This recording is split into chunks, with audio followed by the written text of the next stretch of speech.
Police wife Preeti. तर चला आज बघूया आपण हा एवढ्या मोठ्या भोपळ्याचं धपाटे पण आम्हाला आवडत नाही, भाजी पण आवडत नाही आणि काहीच नाही. मग आणलं होतं मी, तर म्हटलं चला याचा हलवा करूया आपण आणि तीच रेसिपी मी तुमच्याशी शेअर करते. इतका अप्रतिम लागतो ना, तुम्ही विसरून जाल. गाजरचा हलवा तर विसरूनच जाईल, इतका छान, इतका मिल्की मिल्की लागतो ना. आपण आहे ना काय करणार आहे, हा आता आहे ना मिक्सरच्या जारमध्ये खिसून घेतला तरी चालतो आहे आणि याची साल काढून घेणार आहेत आणि तो खिसून घेणार आहेत आपण.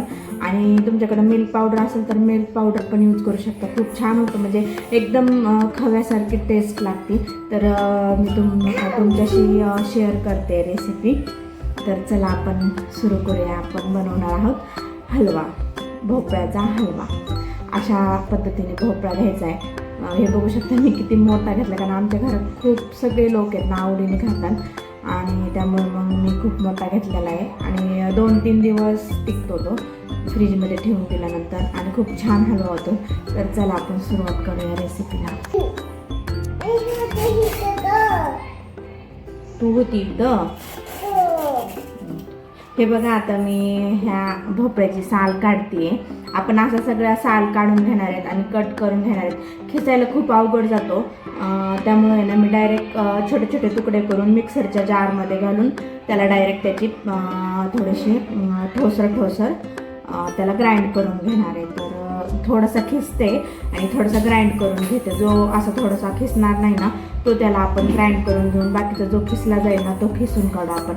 तर मी तुम्हाला दाखवते. आता मी हा आहे ना सोलून पूर्णपणे असा सोलून घेणार आहे. वरची जी साल आहे ना ती पूर्णपणे आपण आहे ना अशा पद्धतीने काढून घेणार आहे. जे बटाट्याचं आहे ना सोलायचं, त्याला मी ना ती साल काढून घेणार आहे आणि त्यानंतर त्याचे छोटे तुकडे करून खिसून घेणार आहे.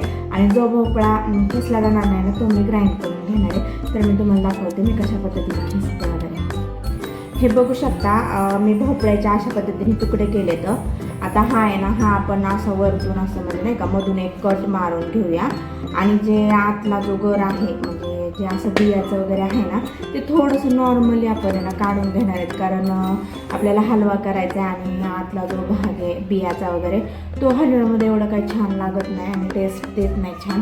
आपण असं पण थोडंफार म्हणजे काढूनच टाकतो, बिया वगैरे घेत नाही ना, त्यामुळं आपण आहे ना हलव्याला पण असं काढून टाकणार आहे. हे बघू शकता मी अशा पद्धतीने ना भोपळा मोकळा करून घेतलेला आहे. असं करून घ्यायचं आहे म्हणजे आपल्याला थोडंसं खिसायला पण सोपं जाईल. आणि जर बारीक करायचं असेल म्हणजे ग्राइंड पण करू शकता सगळा. कारण जर एखाद्याला टाईम नसेल ना, तर तुम्ही डायरेक्ट त्याला ना मिक्सरच्या जारमध्ये घालून ग्राइंड करून घेऊ शकता.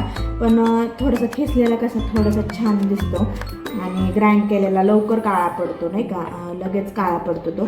त्याबरोबर मग थोडंसं आहे ना खिसून घेणार आहे मी थोडा. आणि जो माझ्या ज्याने खिसला जाणार नाही ना, तो मी ग्राइंड करून घेणार आहे. तर अशा पद्धतीने मी सगळा भोपळा आहे ना चिरून घेतला आहे. आता आपण काय करूया, सगळा चिरून झाला आहे. आता आहे ना आपण त्याला खिसून घेऊया लगेच.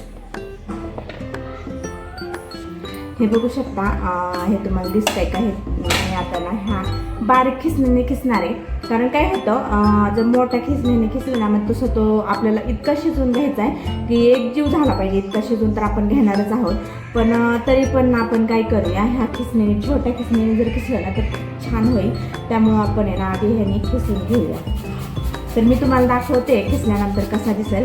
ॲक्च्युली काय आहे की कॅमेरा पकडायला आता कोणीच नाही आहे, त्यामुळे ना मी ना एकटीच रेसिपी पण बनवते आणि एकटीच सगळं नाही का तुम्हाला दाखवते. पण त्यामुळे ना थोडंसं प्रॉब्लेम येईल खिसताना दाखवलं, पण काही प्रॉब्लेम नाही, आपण आहे ना दाखवू. ह्या खिसणीने आपण आहे ना अशा पद्धतीने खिस करून घेणार आहे आणि तुम्हाला खिस पण दाखवते मी कसं केलं आहे ते. आणि काय होतं माहिती का, थोडंसं आहे ना खिसून ना ते थोडं असं ढिल्ल्या टाईप होऊन जातं आणि मग शेवटीचा खिसत नाही. तो आपण डायरेक्ट मिक्सरच्या जारमध्ये घालूया आणि बारीक करून घेऊया. हे बघा अशा पद्धतीने हे जे लास्ट आहे ना, हे असं होतं आणि हा खिसलं जात नाही हा पार्ट. मग आपण काय करूया, डायरेक्ट हा मिक्सरच्या जारमध्ये घालून घेऊया आणि हा नंतर लास्टला सगळे एकत्र करून मग ग्राइंड करून घेऊया. आता भोपळा म्हणजे खिसून वगैरे झाला, हे बघू शकता तुम्ही. अशा पद्धतीने खीस झाला आहे आणि जो उरलेला होता ना पार्ट, ते आपण आहे ना ह्याच्यामध्ये ग्राइंड करून घेतलेलं आहे. अशा पद्धतीने पेस्ट तयार झाली आहे. आणि ना त्यानंतर आहे ना मी हे ड्रायफ्रूट दिसत आहेत का, हे ड्रायफ्रूट्स मी अशा पद्धतीने थोडेसे कट करून घेतले. तर आता आपण आहे ना तुपामध्ये तळून घेऊया आणि मी पुढची प्रोसेस लगेच तुमच्याशी शेअर करते. तर कढई टाकलेली आहे मी तापायला आणि त्यानंतर थोडंसं तूप घालते त्याच्यामध्ये. आपण याच्यामध्ये ड्रायफ्रूट वगैरे तळून घेणार आहेत. आपण तुम्हाला जर तूप खूप जास्त प्रमाणात आवडत असेल तर तुम्ही घेऊ शकता तुमच्या अकॉर्डिंग. आणि त्यानंतर आपण आहे ना आता याच्यामध्ये ना ड्रायफ्रूट तळून घेऊया आणि त्यानंतर जे केलेलं आहे भोपळ्याचं गर वगैरे तो लगेच आपण याच्यामध्ये फ्राय करून घ्यायचा आहे तुपामध्येच. ह्या तर बघू शकता तूप थोडंसं गरम झालेलं आहे. आता आपण आहे ना याच्यामध्ये ना ड्रायफ्रूट घालून घेऊया, तळून घेऊया थोडेसे, म्हणजे ते असे क्रंची क्रंची लागतात नाही का.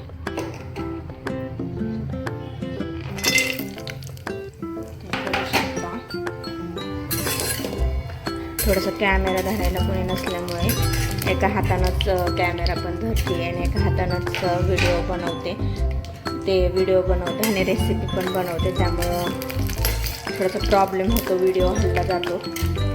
चला काही हरकत नाही. हे बघू शकता थोडेसे आपण आहे ना थोडेसे लालसर होऊन देणार आहे ड्रायफ्रूट.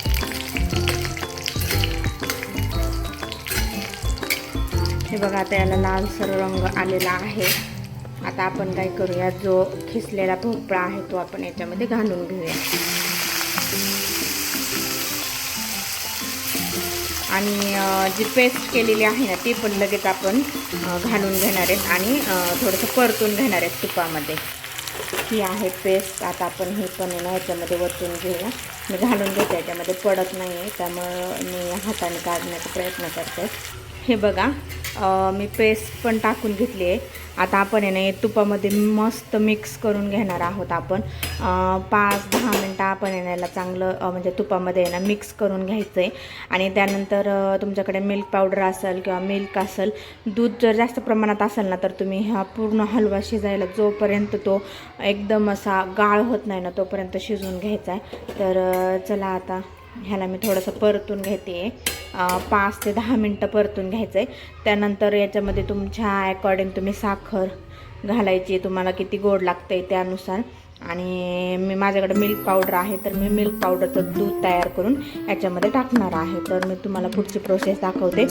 आता ना थोडंसं 5-10 मिनटं आपण ना ह्याला फ्राय करून घेणार आहे.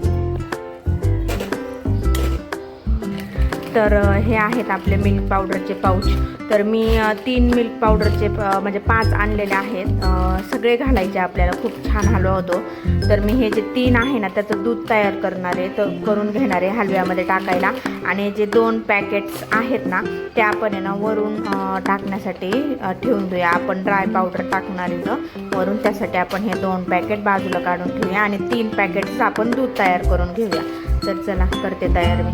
हे बघा पाण्यामध्ये ना मी 3 पॅकेट आहे ना मिक्स करून घेते. आता आपण याचं एकदम छान असं दूध तयार. आता हे एकदम मिक्स करून घ्यायचं आहे आपल्याला.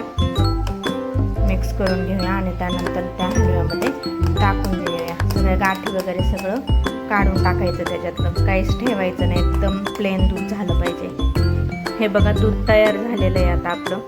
आपण हे इकडे आता चालू आहे हे फ्राय व्हायचं. अशा पद्धतीने मी 5 ते 10 मिनटं झाले. कसल्याही प्रकारचं पाणी यूज केलेलं नाही आपण याच्यामध्ये. तेच आपण थोडंसं परतून घेणार आहोत. त्यानंतर आपण ना तुमच्या अकॉर्डिंग तुम्हाला किती साखर घालायची ती तुम्ही घालू शकता. आता लगेच आपण साखर घालून घेणार आहोत आणि साखरेचं पण पाणी खूप सारं होणार आहे. आणि तो 1 ग्लास आहे ते दूध आणि साखरेचं पाणी आणि ऑलरेडी भोपळ्यातलं जे पाणी आहे ना त्याने ह्या 3 यानेच खूप सारं पाणी होणार आहे आणि खूप छान शिजून निघणार आहे भोपळा. तर बघू शकता तुम्ही आत्ताच थोडासा शिजल्यासारखा वाटायला लागला आहे. एकदम असा ट्रान्सपरंट दिसायला लागला आहे आता. तर चला आपण आता याच्यामध्ये ना 5-10 मिनटं मी चांगला हलवून घेतलं आहे. बघू शकता. आता आपण याच्यामध्ये ना साखर ॲड करून घेऊया.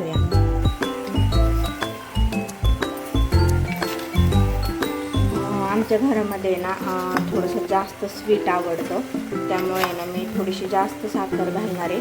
तर तुम्ही तुमच्या अकॉर्डिंग घालू शकता नाही का तुम्हाला किती. आणि भोपळा थोडासा हे असतो ना, थोडासा पाणी टाईप लागतो ना, त्यामुळे ना थोडीशी साखर नॉर्मली जास्त घालायची. तर बघू शकता मी एवढी साखर घातली आहे. साधारणतः एक वाटी तुमची मीडियम साईजची जी वाटी आहे ना, ती वाटीभर मी साखर घातलेली आहे. तर बघू शकता अशा पद्धतीने आता मी साखरेला पण खूप सारं पाणी सुटणार आहे. आणि बघू शकता आता मी थोडं शिजून घेणार आहे, त्यानंतर ते दूध ॲड करणार आहे. हे बघू शकता तुम्ही साखर घातल्यानंतर आहे ना किती सारं पाणी सुटलं आहे आपल्या भोपळ्याच्या हलव्याला. म्हणजे आपल्याला वरून दुसरं कोणतं पाणी घालायची जास्त गरजच नाही आहे. तर बघू शकता एवढ्या याच्यामध्ये शिजून जात आहे. खूप सारं पाणी हे झालं आहे बघा तुम्ही आता. आणि याच्यातच ना आपण एकदम आता शिजून घेणार आहे. तर बघू शकता तुम्ही खूप छान हे ना थोडंसं मिक्सरमध्ये ना बारीक करताना ह्याला पण काय हरकत नाही, शिजून जाईल, ते पण होऊन जातं बारीक, त्याच्यामुळं काय नाही, ते पण छान लागतं भोपळ्याच्या हलव्यामध्ये. एखादा अर्धा हात मिक्सरच्या जारमध्ये बारीक करताना.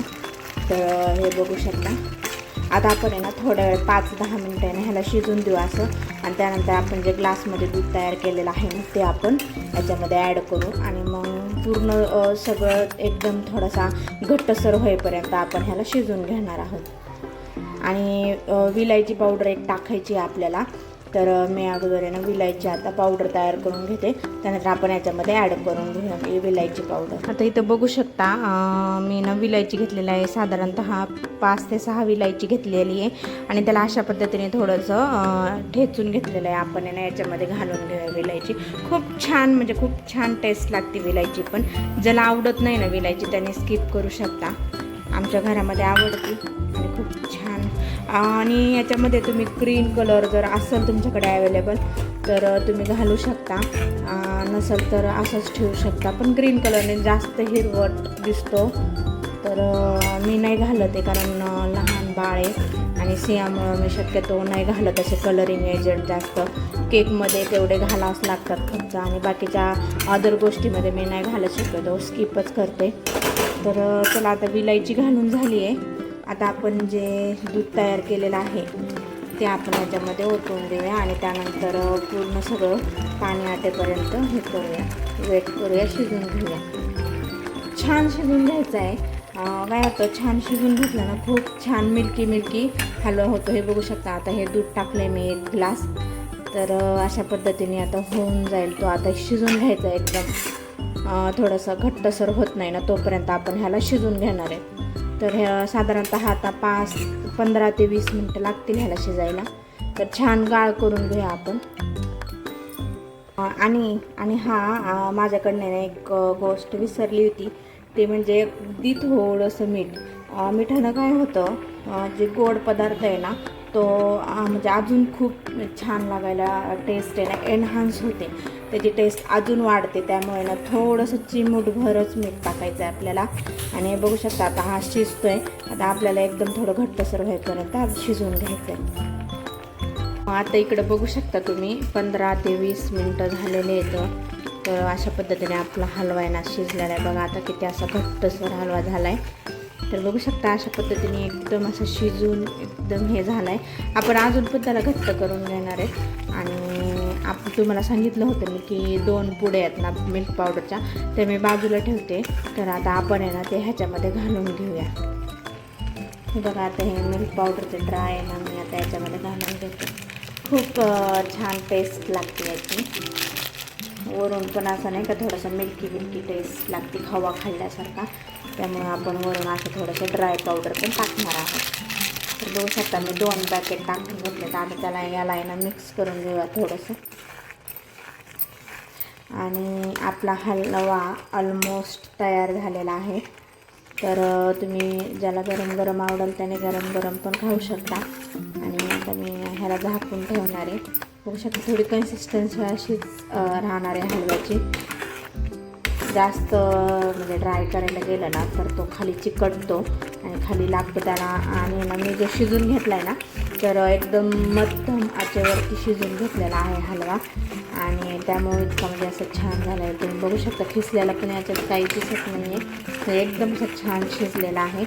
तर आणि आणि कंटिन्युअसली मध्ये ना हलवत राहायचं आहे. 15-20 मिनटं तो शिजायला टाकला ना त्यावेळेस ना मध्ये आपण ना हलवत राहायचं आहे. तर अशा पद्धतीने बघू शकता आपला हलवा झालेला आहे. काय यार कसा वाटला आपला हलवा नक्की मला सांगाल आणि तुम्ही नक्की करून बघा. इतका छान लागेल ना. गाजराचा हलवा पण फिक्का पडतो याच्या पुढं. तर करा आणि माझा व्हिडिओ जर आवडला असेल तर लाईक करा आणि अजून सबस्क्राईब केलं नसेल तर सबस्क्राईब करा. बाय.